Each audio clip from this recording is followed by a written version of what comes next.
Send the bill to my desk. I will sign it immediately, done by some of the greatest people in sports. And I think we have no choice. We have to get that done, right? We have to get that done. And if we don't, we're very foolish. Nobody knows what's going to happen. We're in never, never land, and we're not going to let that be happening. We're just not going to let it happen to these.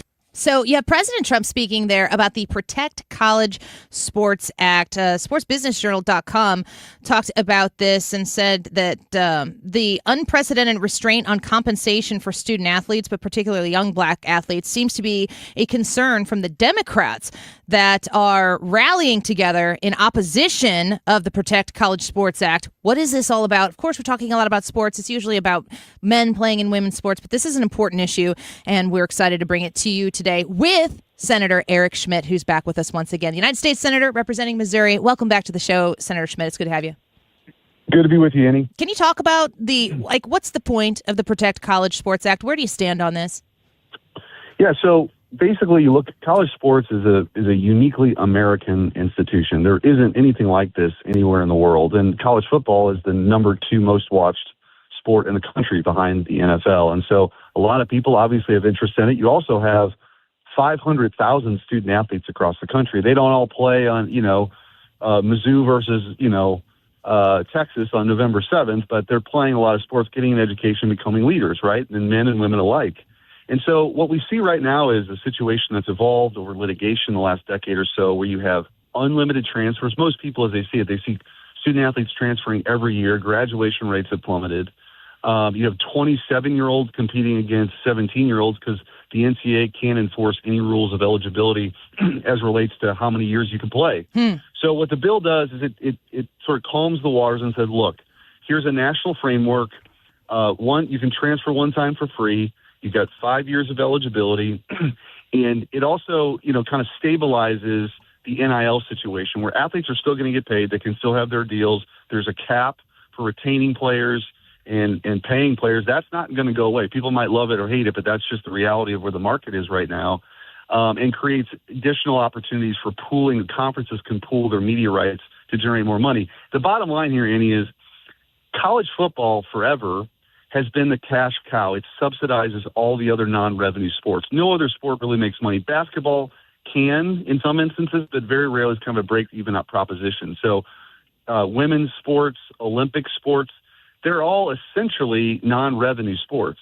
But we don't want to lose them, right, because there's a lot of opportunities and we want to win gold medals. And so this bill attempts to try to address that. It's bipartisan. I've been right in the middle of this. I'm hoping when we get back in September we'll get it done. President Trump is very supportive of this, as you heard on that clip. And so I think it's time to get this done. Otherwise, you're just going to have these sports go away because, you're just not going to – Rutgers, for example, Annie, lost $100 million plus in their athletic department. Ugh. It's going to affect taxpayers, and you're just not going to have the same offerings now, and that wouldn't be a good thing. We're speaking with Senator Eric Schmitt here, of course, from the state of Missouri.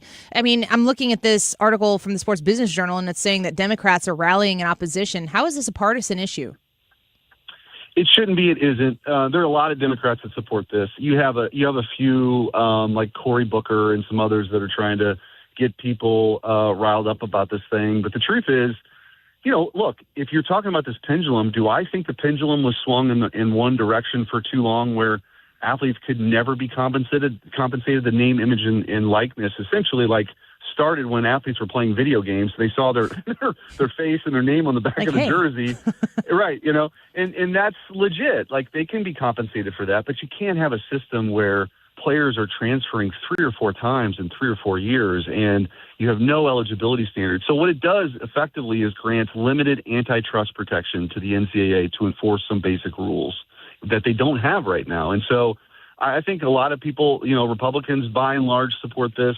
There are a lot of Democrats that support this, but of course you're going to have some people who have problems with it. But I think at the end of the day, it'll have wide bipartisan support. We're speaking with Senator Eric Schmitt here on the Annie Frey Show. Let's talk a little bit about tie-in football with maybe the midterms here. The Michigan candidate, stupidest thing I can think of saying in Michigan is that he thinks football is toxic. He's got a problem with it. I don't know how many times Michiganders are going to see him saying that during Michigan State, University of Michigan games, maybe some Detroit football games from the NFL. People are going to be running those ads. The way the distance that the left has traveled towards the left that is going to be showing up in the general election come November, it's pretty significant. There seems to be an identity crisis on the left, and it does feel like the far left progressives are winning. How do you think that's going to fare come November? Well, you look at the polling among Democrats, or I should say among young men with Democrats, it's terrible because they evidently they can't find like a normal dude to run for office with a D behind his name. Like, it's crazy. You got like the El Sayed guy talking about how football is toxic and he's doing these Blues Clues commercials. It's kind of crazy. And then Tallarico is like down in Texas. You know, he's running a vegan campaign in Texas. Like, I don't know where you find these people. But so anyway, they got a lot of problems. But I think it comes down to, honestly, it's like just crazy versus like common sense. Like most people, like, you know, on Saturday, they're not going to a No Kings rally. They're watching football, you know, they're hanging out with their family. And I think the Democrats have lost touch with like just normal people and what they do in their real lives. And so when you say stupid things like that, of course it's going to be an issue. And if I were running that campaign of Mike Rogers up in Michigan, I mean, I would every weekend be blasting ads about that. I mean, you know, people in Detroit love their football. Michigan's got a proud program, Michigan State. So there's just this disconnect between like real people and the people they got running for office right now. Senator Schmitt, I'm sure you talk to, you know, I always get the vibe that on Capitol Hill, but also probably on the campaign trail, you're just talking to a lot of people, you're experiencing a lot of one-on-one conversations. But I have to think that the Democrat Party isn't as a whole as crazy as, you know, the El Sayed in Michigan candidates are, maybe the Mamdanis that have already successfully gotten elected. And I have a theory that any sort of normalcy or common sense that might kind of cross over into even the suggestion of some sort of support for President Trump, that it's the worst thing you can do as a Democrat is be adjacent in any way, shape, or form to President Trump. So it seems as though the normies in the Democrat Party that do exist, they just don't speak up, and so the squeaky wheel gets the grease. Do you talk to many Democrats on Capitol Hill, Senator Schmitt, who do have common sense, maybe more behind closed doors than they are willing to do in front of a crowd or a podium? Yeah, I think so. And I think they're really afraid of where the energy of their base is right now, right? And so can't really step out. What's fascinating about it, when they'll write books about this decades from now about President Trump, he's sort of this singular political figure. I've never seen anything like it. I mean, I don't think we ever will. I've, you know, had the distinct honor of getting to know him personally, you know, whether it's golf or at the Oval Office or whatever, just on the plane, just seeing him beyond his public interactions. And what you know, is interesting is Barack Obama really pushed that party to the left, right? He really did. And people felt left behind by that, like in so-called flyover country or real America. And so Trump was this vessel for the forgotten men and women of this country. The other byproduct of the Trump era is that he has further driven them into oblivion because of their reaction to him, right? So in some ways, he's a reaction to the crazy stuff from the Obama years. But then there's a reaction internally now, which is what's pushing what we saw with Mamdani in this hammer and sickle wave in New York. But it wasn't just the big city. Like, this is the whole state of Michigan now, right? El Sayed, this is a Midwestern state. This is not like even Oregon, which, you know, maybe, you know. So I just think they haven't hit rock bottom yet. You're going to see it in 26. It's a challenging year. It's a midterm. It always is historically for a party that's in power. But the fact that they're electing people like this and they're going to roll into a presidential campaign in 28 where you're going to have all these people like AOC and others running, and they're going to be running to the left, and they're going to pretend like laugh off the woke 1.0, as AOC said, but they've got it all.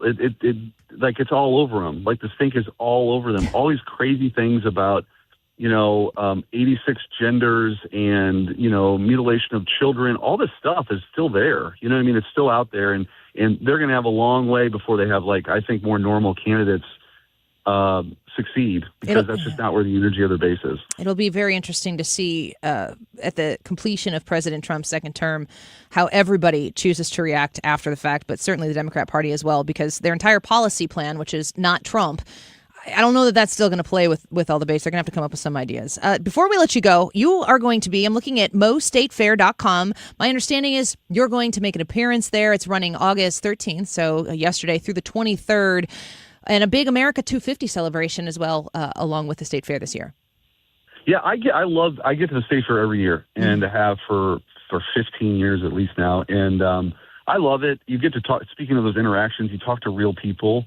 You get real input. So I'm going to be there. I'll get there on Wednesday. We've got like a pork steaks and Patriots event. You'll appreciate the pork steak reference. Yes. So we serve pork steaks, and we have some Busch Lights there and waters and sodas and stuff too. But we can kind of just talk about what's going on. There's obviously a emphasis on the ag economy, what's happening, all across our state. And then there's the governor's ham breakfast is on Thursday morning, so I'll be at that. So it's just a great chance to have real interactions with real people. And it's in mid-Missouri. Actually, my family originally was from mid-Missouri, from Tipton and Pilot Grove. So I always feel like I'm going home, like sort of ancestry. Nice. It's my ancestry a little bit too. So it's always fun. Senator Schmitt, do you cook your own pork steaks? I do. Oh yeah. Do you have any tips or tricks? I do the. You can do a couple ways. You can kind of slow cook it throughout the day. That takes some planning and patience, which I do. But I also am not afraid of just getting on the grill. And then I'm a big Malls guy, and a big Busch Light guy. It's very a very St. Louis feel to how I cook pork steaks. But I love it. My dad was a butcher before he worked at Anheuser-Busch, so I've got that kind of in my blood, both all that. I grew up, and then listening to the Cardinal game on the radio. That is my idea, with my family outside doing That's a pretty great Saturday or Sunday afternoon for me. Yeah, incredible. Why don't you go offer one of those famous Eric Schmitt pork steaks to Mr. Tallarico down in Texas? Just see what his reaction is. I'd like to see that maybe in a YouTube video or something. That'd be fun. I think you'd be very confused. Yes. Thanks for being with us. Everybody go see you at the State Fair and enjoy the experience while you were visiting. Senator Schmitt, thanks for being with us on a Friday. It's great to have you. Thanks, Annie. Take care. Talk to you soon. Bye-bye. All right. That's Senator Eric Schmitt on with us here on the Annie Frey Show. I think it's really interesting to look into that